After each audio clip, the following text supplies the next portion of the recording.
All right. Now, let's go back and get into our study. So, what I want to show you tonight is we had read this about Babylon, the two cities, right? So, we were comparing both the city of God, Jerusalem, with Babylon. And I showed you how Babylon came to play, how it started off with this guy named Nimrod and eventually came all the way through the ages till it gets to the book of Revelation, and Babylon is still standing. It's still standing. You talking about the city? No, man. I'm talking about the throne of Satan. That is his kingdom. So I read this to you where it shows you that God is going to destroy Babylon, and he talked about it in the book of Isaiah. And then I just read to you, no, I need to go read something to you about uh, how God destroys Babylon. So let's go look at that right quick. When you do a comparison between these two, right? When you do a comparison between uh, Isaiah and then look at what happens here. First to religion, Babylon, the religion, the great harlot. All religions are looked at by God as a female because they're idols in their whoredom away from God.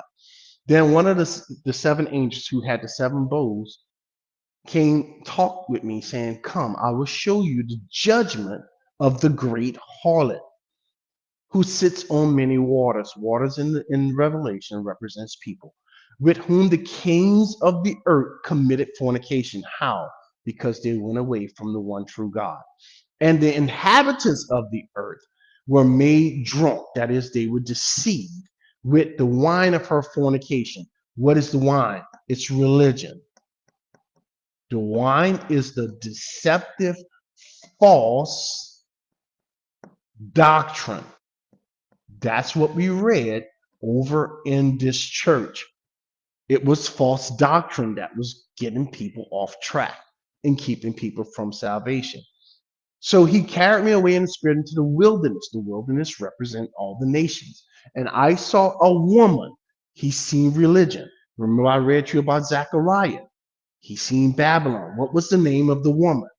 The name of the woman is wickedness. He just gave a description of the woman in Zechariah. I think it's Zechariah chapter 5. We read that last time. Okay. Now he's going to give a name to the woman. Sitting on a scarlet beast, which was full of names of blasphemy, having 7 heads and 10 horns. Basically, the same religion follows the Antichrist, the false Christ. The woman was arrayed in purple and scarlet, and adorned with gold and precious stones and pearls, having in her hand a golden cup of abominations and the filthiness of her fornication, and on her forehead. Now, this may not mean anything to you and me concerning her forehead, but back in those days, how did a prostitute identify themselves? They would wear a banner around their head. Their names would be on it, and it would show whether or not they were available. When they took the banner off, they wasn't available. But when the banner was on their head, that means they were available and you can see their name. That's what he's talking about right here. So the people during this time, when they read that, they would have known exactly what John read. So God names her Mystery Babylon the Great, the mother of harlots. Harlots, yes. Mystery Babel, the Great, the mother of all false religions.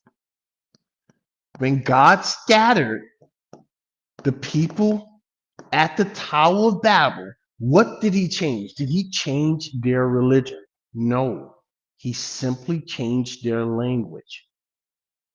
Did they keep the false religions that they had? Yes. That's why you see some of the same stuff in all these false religions. What do you see? You see a woman with a baby everywhere, and they just call her different names. So the false religion that was in Babel stayed the same. and just variations of it as the nations split and went their own way.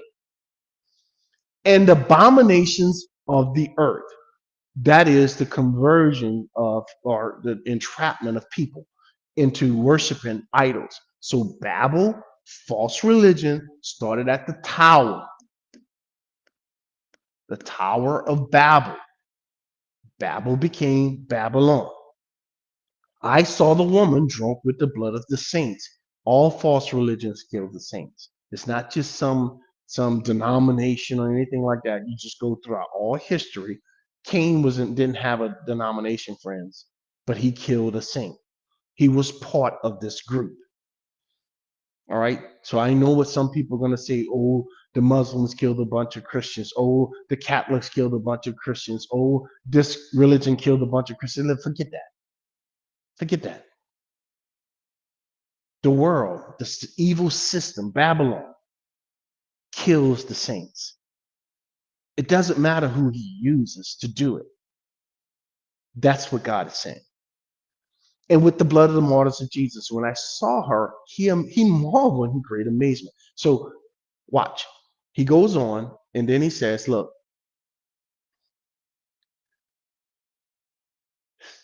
the beast that you saw, who was and is not, and will ascend out of the bottomless pit and go to perdition, and those who dwell on the earth will marvel, whose names are not written in the book of life. When was the book of life, names written into the book of life? From the foundation of the world, before God created anything. The names are already there. When they see the beast that was and is and yet is. Okay, so he tells about